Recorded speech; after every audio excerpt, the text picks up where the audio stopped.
Bonjour à tous. Alors aujourd'hui, on va parler de plaquettes. Ça fait suite à une demande qu'on m'a faite après les vidéos que j'ai filmées sur lesquelles je montrais comment digitaliser une machine. Et donc, on m'a demandé les différents types quelles étaient les références des plaquettes que j'utilisais. Donc voilà, là vous en avez les deux types que j'ai en stock. Pour faire simple, on va dire la verte et la violette, et je vous mettrai ensuite les références dans la description de la vidéo. Donc vous voyez, a priori, c'est sensiblement les mêmes. Historiquement, j'ai commencé à utiliser d'abord les vertes, et puis j'ai fait récemment une commande des violettes. J'ai pris les violettes parce que c'était un peu moins cher que les vertes. Et je me suis aperçu qu'en fait, elles n'étaient pas tout à fait pareilles. Alors, je vais revenir d'abord sur le principe de la plaquette. À quoi ça sert? Ça sert à transformer une machine analogique en machine numérique de façon relativement facile. Il faut juste faire un peu de soudure, sans avoir à créer de circuit imprimé ad hoc, ou bien sans avoir à couper la fiche du décodeur. Donc les entrées de courant se font par les bornes extrêmes ici, RT pour right track et LT pour left track, qu'on retrouve ici en bas aussi. Donc on peut alimenter, si on a une machine de type BB, on peut alimenter depuis chaque bogie, ici et là. On a ici les deux sorties pour le moteur, marquées M1 et M2. Ici, on a la prise NEM652 pour le décodeur à 8 pôles. Voilà. Et les pattes qui restent ici et là sont pour brancher les feux. Donc on a ici FW plus pour front white plus, donc blanc à l'avant positif. FW moins c'est blanc à l'avant négatif. Et là c'est pour les feux arrière.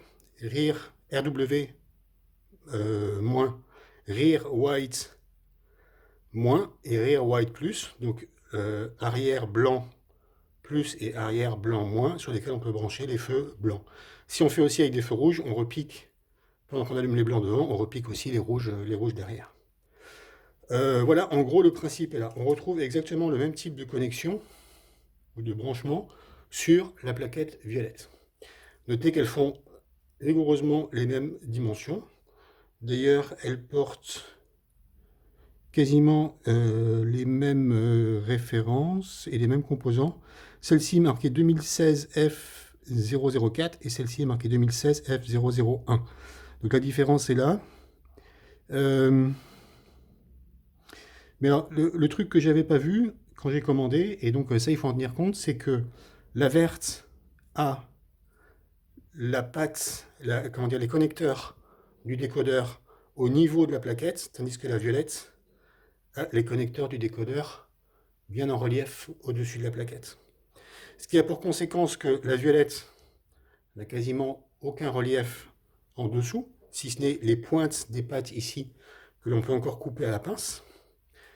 Tandis que la verte, elle, n'a pas de relief en surface, mais a un peu plus de relief en dessous. Et là, on ne peut pas couper puisque c'est là-dedans que viennent se loger les pattes du décodeur.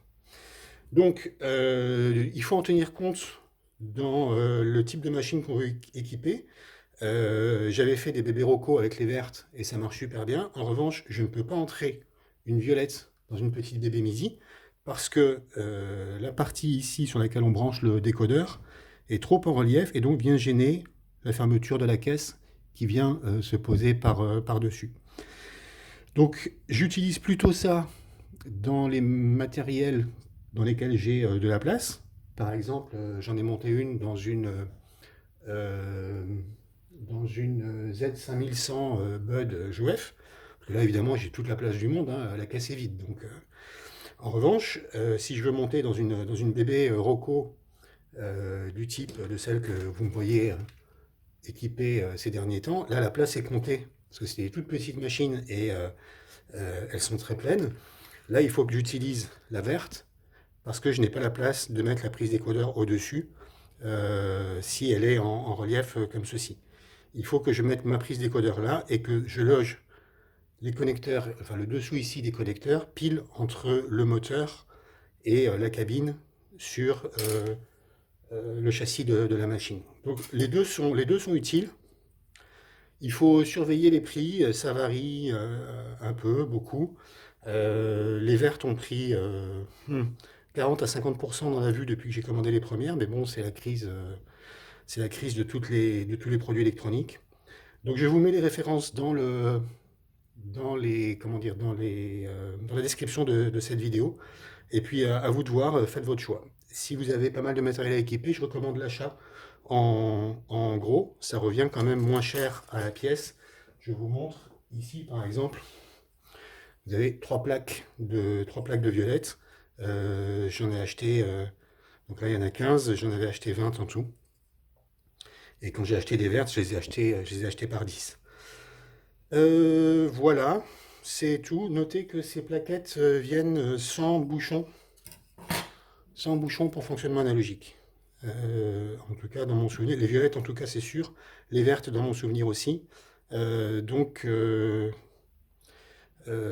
pensez, bon de toute façon, on en a toujours un peu en réserve quand on bricole, mais et puis en règle générale, je ne les utilise que quand je digitalise une machine, donc je mets directement un décodeur. J'ai pas vraiment besoin d'avoir les bouchons. Il faut quand même que je vérifie pour les vertes, je suis plus tout à fait sûr, mais il me semble qu'elles viennent sans bouchon. Enfin, je vous mets la référence dans la description et puis vous voyez ce que vous voulez comme type de plaquette pour quel usage.